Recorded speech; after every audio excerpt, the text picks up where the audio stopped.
नमस्ते। आज आपण history previous year questions पाहणार आहोत। प्रश्न, महात्मा गांधी दक्षिण आफ्रिकेतून भारतात कोणत्या साली परतले? योग्य उत्तर आहे 1915 साली। 9 जानेवारी 1915 मध्ये गोपाळकृष्ण गोखले यांच्या विनंतीवरून गांधीजी दक्षिण आफ्रिकेतून भारतात परतले। हा दिवस भारतीय प्रवासी दिन म्हणून साजरा केला जातो। दुसरा प्रश्न पाहूयात। गांधीजींच्या मते खालीलपैकी कोणते सत्याग्रहाचे अत्यावश्यक तत्व आहे? दुःख सहन करण्याची असीम क्षमता, अहिंसा, सत्य, वरील सर्व। योग्य उत्तर आहे वरील सर्व। गांधीजींच्या मते दुःख सहन करण्याची असीम क्षमता, अहिंसा, सत्य हे सर्व सत्याग्रहाचे अत्यावश्यक तत्व आहेत।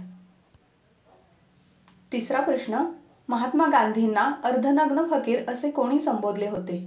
याचे योग्य उत्तर आहे विन्स्टन चर्चिल। महात्मा गांधींना अर्धनग्न फकीर असे विन्स्टन चर्चिल यांनी संबोधले होते। पुढचा प्रश्न पाहूयात। खालीलपैकी कोणत्या वर्षी सुरू झालेल्या प्रसिद्ध दांडी यात्रेचे नेतृत्व महात्मा गांधींनी केले होते? याचे योग्य उत्तर आहे 1930।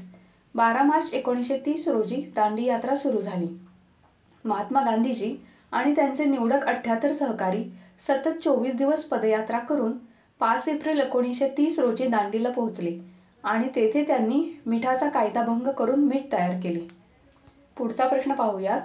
महात्मा गांधींना किती मुले होती? याचे योग्य उत्तर आहे 4। महात्मा गांधी आणि कस्तुरबा गांधी यांना 4 मुले होती। त्यांची नावे अशी हरिलाल, मणिलाल, रामदास आणि देवदास। पुढचा प्रश्न पाहूयात। महात्मा गांधींचा जन्म कोठे झाला? याचे योग्य उत्तर आहे पोरबंदर।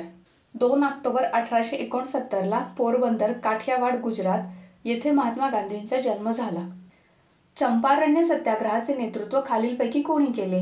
योग्य उत्तर आहे महात्मा गांधी।